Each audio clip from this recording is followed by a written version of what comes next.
This instructional video provides the necessary tools and instructions for replacing the power front section on the Zenith table. Start first with the tools that are required for the job. Needle nose pliers, 7/16 ratcheting wrench, Phillips screwdriver, flathead screwdriver, 3/16 Allen wrench, and a 7/16 socket. All right, what we're going to do now is start the build-up process with the lower cover. And if we're dealing with a Thompson table, the lower cover that's already on the table is configured like this. If it's a high-low, it will not have these limit switches here and here. We'll go ahead and present the lower cover to the power front module, and we're going to present it on top of this plate here. Okay? So we have the drive arm here, and beneath the drive arm, immediately beneath it, we have the plate, and we have the cover in between. And we're going to take our 3/8 inch Phillips head screws, 2 of them, and 3/8 inch nylon stop nuts, 2 of them, and we're going to go ahead and attach those to the table. You note that the screw is on this side of the cover, not on the outside but on the inside, and the nut is on the outside of the assembly. Okay, so tilting it up, presenting the nylon stop nut to the screw, and presenting that, and then we'll go ahead and tighten that up using a Phillips head screw driver as well as a 3/8 inch open end wrench. Next we're going to take the 2 Phillips head screws, and we're going to put them into the opposite side of the cover. That will screw into a drilled and tapped plate directly underneath. There's one, and here's number 2.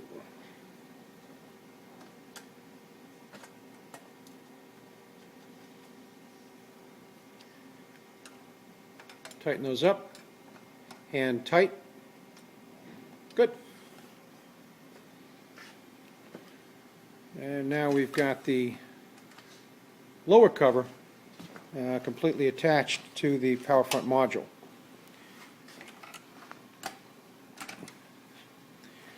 We'll now come to the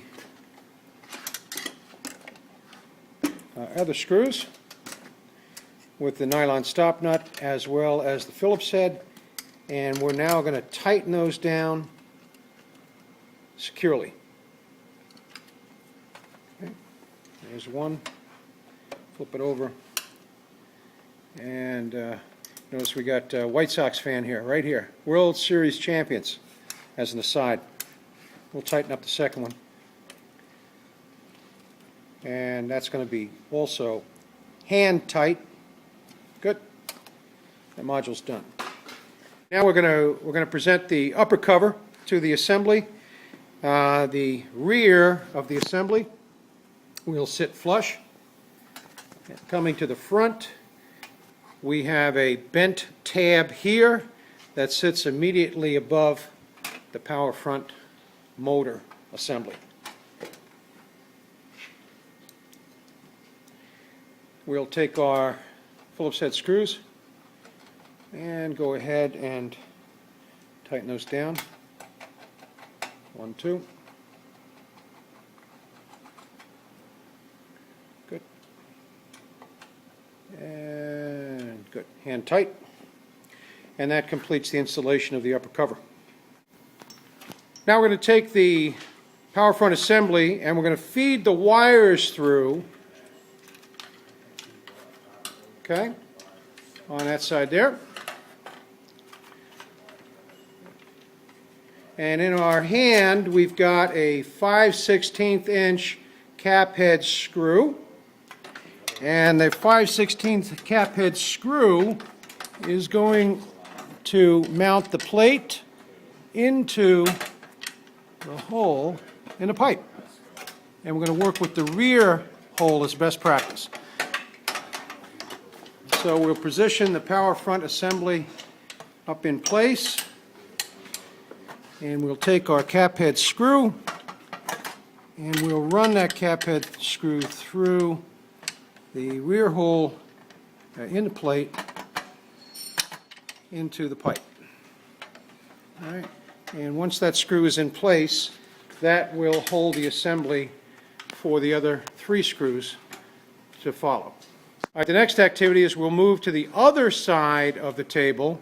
We'll take this small spacer here, and that's a closeout as well as a spacer. And we're going to go ahead and slide that in place.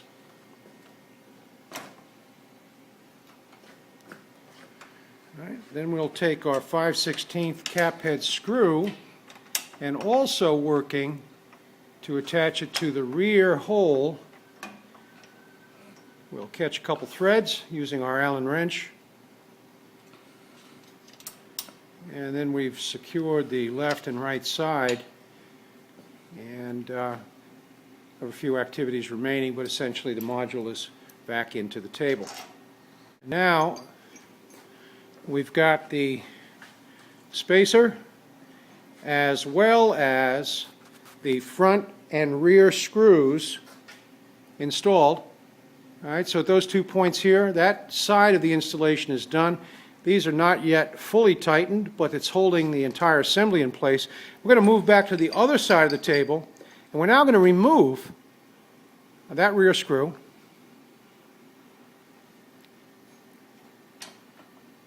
And the reason is we want to take the large spacer here, and we want to show how that large spacer is going to go into the table. Okay, so you notice we've got a little bit of a cutout up in the front, and that cutout goes to the front. There we go, right there. That's the proper positioning of it. We're going to put the rear screw back in, catch the threads, install the front screw, tightening with the Allen wrench, catch the threads on that, and now we have the closeout spacers as well as the 4 cap head screws installed on both sides.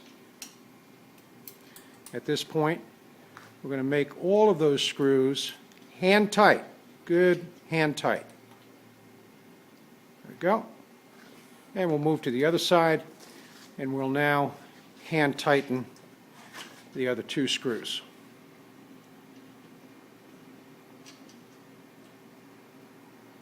All right, there's the effort.